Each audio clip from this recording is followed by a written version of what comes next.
Estamos en la marcha por los 35 meses de la desaparición forzada de los 43 compañeros de Ayotzinapa y encontramos en la marcha a Pedro que pues por cuestiones de seguridad prefiere que no grabemos su rostro, pero nos interesa hablar con Pedro porque Pedro nos cuenta que él asiste a este tipo de manifestaciones desde los años 70. Pedro, muchas gracias por aceptar la entrevista y cuéntanos primero cómo te inicias tú en esto de los movimientos sociales.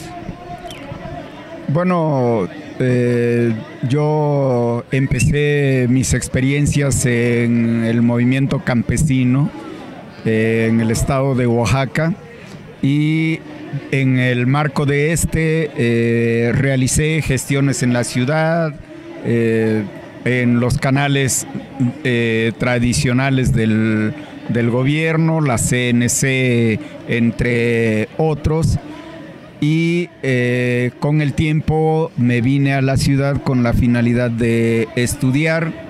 En el periodo que fui campesino y realicé gestiones en ese entorno, construimos, digamos, una organización de productores ejidales de limón y pues se impulsaron comercialización, industrialización de ese producto, el fruto del limón o el limón en fruta. Posteriormente entré a trabajar ya estando en la universidad cuando decidí venir a estudiar. Entré a trabajar por conducto de un amigo a la Universidad Nacional Autónoma de México.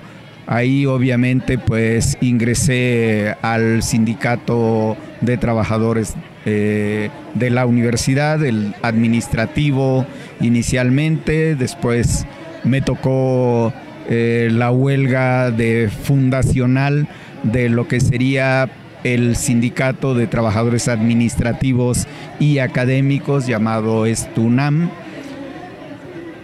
Y bueno, pues ahí fue un movimiento que concluyó con una huelga de más de un mes de huelga que fue rota por el ejército. Hubo en 1977.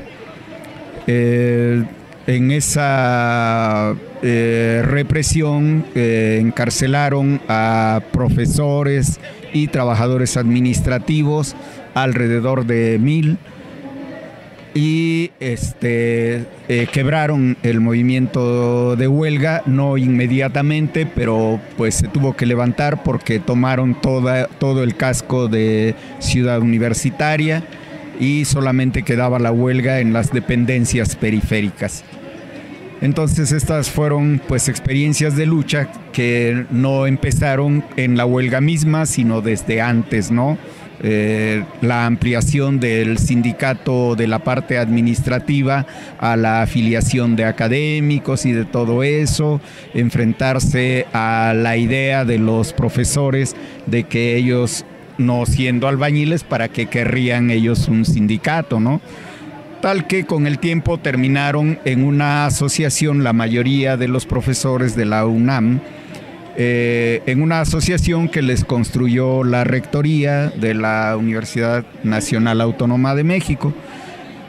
Y bueno, estas es parte de las experiencias sindicales que viví durante 32 años y que bueno, yo sigo considerándome pues trabajador, considerándome universitario. ¿Está jubilado por la UNAM? Estoy jubilado por la UNAM, también estudié en la universidad, estudié planificación para el desarrollo agropecuario. Y bueno, aparte de participar en el movimiento sindical, otras áreas del movimiento social, también el movimiento urbano popular, con organizaciones de habitantes del Estado de México, de Nezahualcóyotl y de otros municipios. Y en lo político, con el Partido Comunista Mexicano, participando desde la fase de lo que llamábamos ahí la semiclandestinidad, de que no podías hacer actividad política abiertamente y decir soy del Partido Comunista, etcétera, etcétera. Se hacía, pero lo más pues a la sombra que se podía, ¿no? Hasta la obtención de su registro y hasta la fusión que hizo desaparecer al Partido Comunista para fundar un nuevo partido que perdió el rumbo desde el principio de su fundación. Fue el Partido Socialista Unificado de México. Tuvo que ceder, sí, el PSUM tuvo que ceder mucho de su programa hasta que terminó de desaparecer completamente en el Partido de la Revolución Democrática, a donde yo ya no fui. Ajá. Entonces son esas experiencias en el campo, experiencias en el movimiento urbano y en el movimiento sindical, en el movimiento político. Y bueno, ahora participamos en la 6ª Declaración de la Selva Lacandona y pues vamos a hacer lo que se pueda en el proyecto político que impulsa el Congreso Nacional Indígena y el proyecto de candidatura a... ¿Qué lo impulsa a llevar toda una vida de lucha política y social? ¿Qué es lo que le mueve a no cansarse? ¿O se cansa? Esta sociedad necesita un cambio de fondo. Yo esperaba que el Partido Comunista, con todos los errores o con lo que ahora yo considero que no permitiría hacer un cambio como el que yo quería, a pesar de eso, en cuanto a orientación política y eso, esperaba que estuviera en condiciones de hacer esos cambios, ¿no? Cambiar el capitalismo por otro modo, ¿no? No se pudo, ya le decía que eso desapareció en las fusiones que tenían el objetivo de sumar gente, ¿no? Para poder hacer realidad supuestamente los cambios, ¿no? Y eso se convirtió en una rebatiña por los cargos, los puestos y el presupuesto, ¿no? Y entonces esto en ese camino no hay posibilidades de hacer ningún cambio, ¿no? O sea, quien está en ese camino de la participación electoral que el Estado permite, pues está con el Estado y está con el sistema económico que sostiene lo demás. Y ellos viven de eso, entonces no van a cambiar este sistema y hay que buscar otro camino.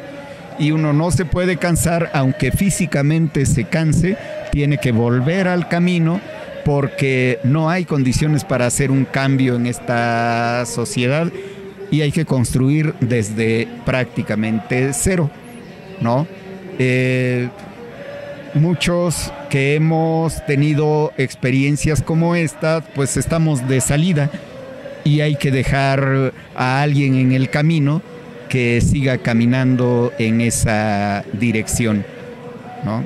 El capitalismo no nos favorece y hay que encontrar la forma de terminarlo.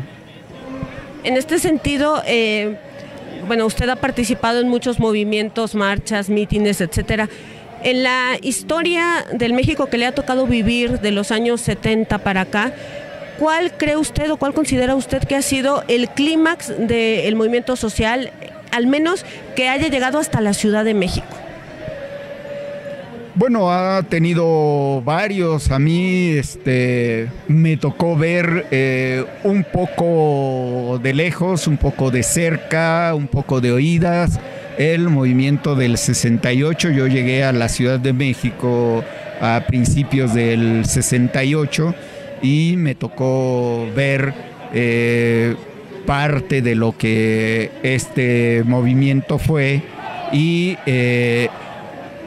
coincidiría con los que dicen que es un parteaguas ese movimiento, que aunque no logró en ese instante los objetivos que perseguía, con el tiempo se tuvieron que hacer mínimamente algunos de esos cambios, ¿no? Entonces uno, pero hay muchos otros que ha habido que sin tener tal vez la magnitud de eso son equiparables, ¿no? Que no quiere decir es igualdad, ¿no? Es equiparable, ¿no? Así como equiparan ellos el delito de secuestro, por ejemplo. Usted no secuestra, pero si retuvo a una persona por unas horas que no le permitió salir o de su oficina, como le hicieron a los de San Salvador Atenco, con quienes también alguna vez tuve pues experiencias, pues ya les achacaban delito de secuestro equiparado. Entonces, equiparando los movimientos que han ocurrido del 68 para acá, ha habido muchos movimientos importantes que amenazan con erigirse en posibilidad de cambio, ¿no? Como el movimiento que encabezó Rafael Galván en el movimiento sindical a través del SUTERM y la agrupación de muchos sindicatos que en los años 70 constituyeron lo que se llamó el movimiento sindical independiente. Fue un movimiento importante sin haber podido alcanzar ese estatus para colocarse al frente de posibles cambios, ¿no? Y como ese, pues hubo muchos otros, como ese mismo de la universidad en la fusión de los sindicatos administrativo y académico, que logró movilizar no solo a universitarios. Hubo manifestaciones con más de 100,000 participantes, ¿no? Y la represión lograba frenar, parar prácticamente en seco estos movimientos que amenazaban con desbordar, ¿no?, los controles del gobierno. Y como ese, pues hay muchos más, ¿no? Ha habido muchos movimientos, los propios movimientos estudiantiles en la universidad, en 1986, que Berto Castillo escribió, no es lo mismo 1968 que 1986. Y el movimiento alcanzó otras cosas que el otro movimiento del 68 no alcanzó, como la posibilidad de que se realizara el primer congreso universitario con la participación de todos los sectores de la universidad, aunque no ha concretado nada. Bueno, este fue un objetivo que sí alcanzó el movimiento, y que otros movimientos como ese y el del 99-2000 han frenado la posibilidad y el objetivo gubernamental de privatizar la universidad, las universidades y en su conjunto la educación, ¿no? Esos movimientos han constituido obstáculos importantes al grado que más de 300 estudiantes del movimiento 99-2000 fueron expulsados de la universidad por el hecho de participar en la lucha en contra de la privatización, en contra de la elevación de las cuotas, que es parte de la privatización. Y la universidad ha ganado mucho espacio en cuanto a privatización. Tiene estacionamientos privados, tiene servicios privados, tiene un montón de cosas, ¿no? En ese sentido, ha avanzado trampeando o a escondidas del movimiento y tratando de impedir que resurja el movimiento, ¿no? Eso es parte de lo que hemos vivido. Pues muchísimas gracias.